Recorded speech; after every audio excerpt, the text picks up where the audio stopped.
lately I've been noticing something, and it's how much we as people like to hold on to stuff, like hold on to good times.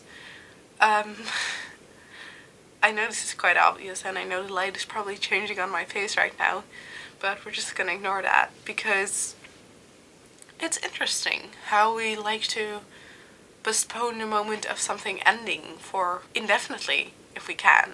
A recent example of this is that I went to a party only a month back. People are now suggesting to go to a cafe sometime, like just have a coffee with the people who were there. Because it was such a great party and we got along so well and it was so much fun.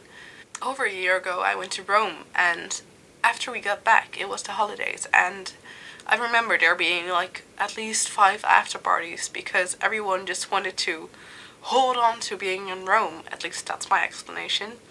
But we had such amazing time in Rome that we sort of just wanted to make it last or something. We just didn't want it to end, and I think that's why we had so many parties after it, because we wanted to remain in that feeling, in that place in our lives, and just never leave it, which is okay, I guess, because it's understandable, but it's also kind of not good, because at some point you have to let go and move on, and it makes me realize how scared I actually am of eventually having to let this phase in my life go. I am still a high schooler now, but in a few months I won't be, and I will have to learn to live without that label, if that makes sense. And that's gonna be really difficult, because even though it wasn't always fun being in high school, it's still something that, well, being in school in general has been with me for the most part of my life.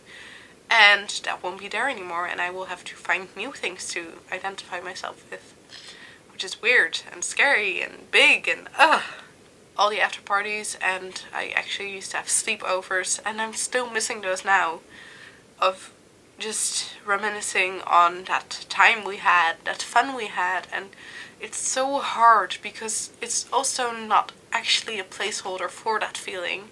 It's not actually the same, but it's a nice way of faking it, I guess. Stuff shouldn't be over ever, but it is, and then we have to move on and find new things to be excited about and new things to have fun with, and realize that the old can come back, but there can be new fun, if that makes sense. There's a saying for this, actually.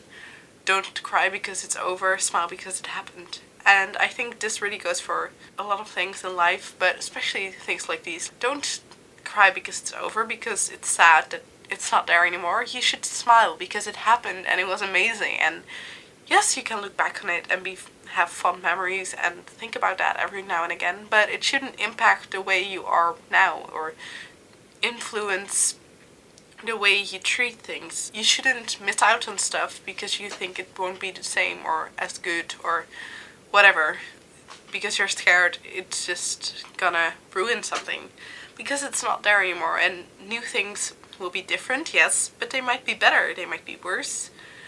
There's only one way to find out. So with that in mind, go into the future and let go of the past and be excited about the things that are about to happen, instead of being sad that some things are now done.